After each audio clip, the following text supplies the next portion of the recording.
ఉపాధి హామీ పనిలో భాగంగా ఇప్పటివరకు మనం చేసినటువంటి అమౌంట్ ఎలా చూసుకోవాలి, అమౌంట్ ఎంత పడుతున్నాయి, అలాగే జాబ్ కార్డ్ వివరాలు, మిగిలిన పని దినాలు మన మొబైల్లో ఎటువంటి లాగిన్ లేకుండా ఎలా తెలుసుకోవాలి చూపిస్తాం.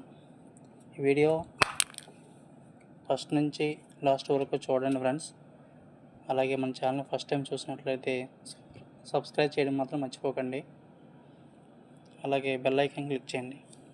ఫస్ట్ క్రోమ్ బ్రౌజర్ ఓపెన్ చేసి క్రోమ్ బ్రౌజర్ సెర్చ్ బార్పై క్లిక్ చేయండి. ఇప్పుడు NREGA దానిపై క్లిక్ చేయండి. అలా క్లిక్ చేసిన వెంటనే మహాత్మా గాంధీ NREGA అని చూపిస్తుంది. దాని మీద క్లిక్ చేసి ఇలా స్క్రోల్ చేయండి. స్క్రోల్ చేసిన తర్వాత ఇక్కడ సెలెక్ట్ స్టేట్ అని చూపిస్తుంది. అక్కడ ఆంధ్రప్రదేశ్ అని క్లిక్ చేయండి. ఆంధ్రప్రదేశ్ అని చూపిస్తుందా దానిపై ఇలా క్లిక్ చేయండి. ఇలా చూపించిన తర్వాత మీ యొక్క డిస్ట్రిక్ట్ని సెలెక్ట్ చేసుకోండి. ఇలా సెలెక్ట్ చేసుకున్న తర్వాత మీ యొక్క మండలాన్ని సెలెక్ట్ చేసుకోండి. సో అగైన్ మళ్ళీ మీ యొక్క పంచాయతీని సెలెక్ట్ చేసుకోండి.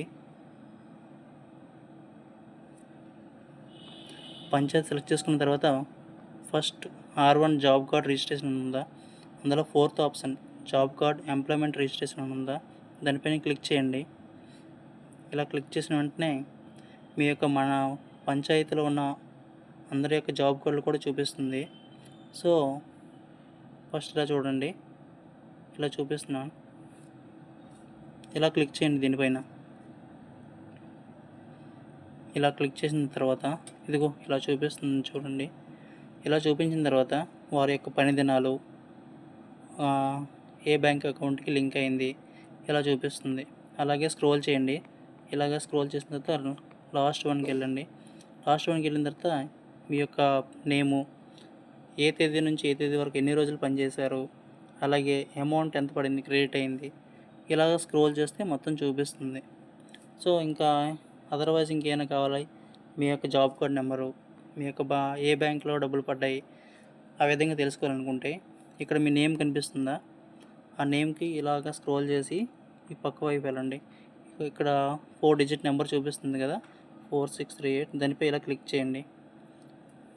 ఇలా క్లిక్ చేసిన తర్వాత ఇక్కడ చూడండి, ఇలా జూమ్ చేసి చూడండి. ఏ రోజు మీరు పనికి వెళ్ళారు, ఆ డేట్తో సహా ఎక్కడ పనిచేశారు, డబ్బులు ఎంత పడ్డాయి, అసలు ఏ బ్యాంకులో పడ్డాయి, సో మొత్తం కూడా చూపిస్తుంది. మీ యొక్క జాబ్ కోడ్ నెంబర్. సరేనా? ఓకే ఫ్రెండ్స్, నచ్చినట్లయితే సబ్స్క్రైబ్ చేయండి. అలాగే లైక్ చేయడం మాత్రం మర్చిపోకండి.